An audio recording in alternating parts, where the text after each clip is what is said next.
Hi friends, मी doctor Priyanka. आज आपण करणार आहोत बर्गरसाठी मी 2 उकडलेले बटाटे घेतलेत। त्यामध्ये मी ॲड केले थोडीशी हळद, मग लाल तिखट, मग त्यामध्ये चिली फ्लेक्स आणि ऑर्गॅनो। मग आता मी चवीनुसार मीठ घालते आणि त्यानंतर मी ॲड करत आहे थोडीशी चिरलेली कोथिंबीर। आणि आता हे आपल्याला चांगलं मॅश करून घ्यायचं आहे, एकजीव करून घ्यायचं आहे, मिक्स करून घ्यायचं आहे। मी चमचाने हे सगळं करत आहे, चांगला पण मॅश करायचं आहे आणि ह्याचीच आपल्याला पॅटी करायची आहे। आता हे सगळं छान एकत्र झालं आहे। आता मी हे जे पहिलाच एक बॉल करते आणि त्याला थोडंसं आतून प्रेस करून घेते आहे, एक पॅटीचं शेप देते आहे। आपल्याला हे लेअरिंगसाठी यूज होणार आहे पॅटी। आता ही आपली पॅटी झाली आहे रेडी, तुम्ही बघू शकता छान गोल झालेली आहे। आता साईड बाय साईड मी एक बाउल घेतलेला आहे, त्यामध्ये मी थोडंसं मैदा ॲड केलं आहे आणि त्यामध्ये थोडंसं पाणी ॲड केलं आहे आणि ते सुद्धा आपल्याला छान मिक्स करून घ्यायचं आहे। हे मिश्रण आपल्याला जास्त पातळ करायचं नाही आहे आणि नाही घट्ट करायचं आहे। पातळ केलं तर ते पॅटीला लागणार नाही आणि जास्त घट्ट केलं तर ते पॅटीची टेस्ट कच्ची राहील तळल्यानंतर। मग हे आता छान मी मिक्स केलं आहे आणि त्यामध्ये आता मी पॅटी डीप करते आहे। आता ही पॅटी डीप केली आहे।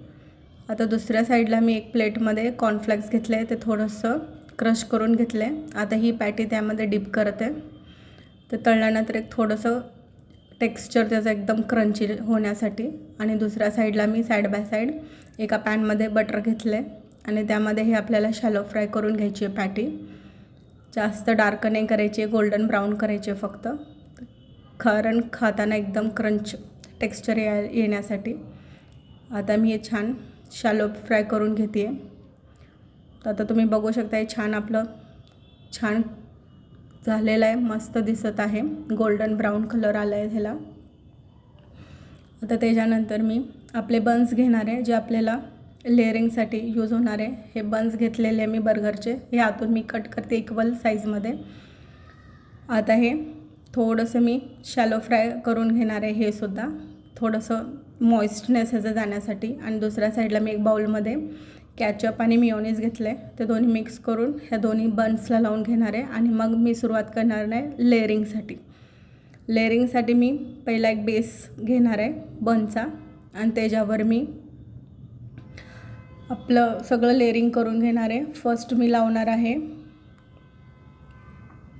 पत्तागोबी, त्याच्यानंतर मी लावणार आहे कांदा, त्याच्यानंतर टोमॅटोज, मग पॅटी, मग एक चीजची स्लाईस आणि त्याच्यानंतर परत पत्तागोबी आणि मग टॉपिंग। तुम्ही बघू शकता अशा प्रकारे आपला बर्गर रेडी झालेला आहे, खूप टेम्पटिंग दिसत आहे। जर तुम्हाला हे बर्गरची रेसिपी आवडली असेल तर प्लीज माझ्या चॅनलला लाईक करा, सबस्क्राईब करा आणि शेअर करा। थँक्यू।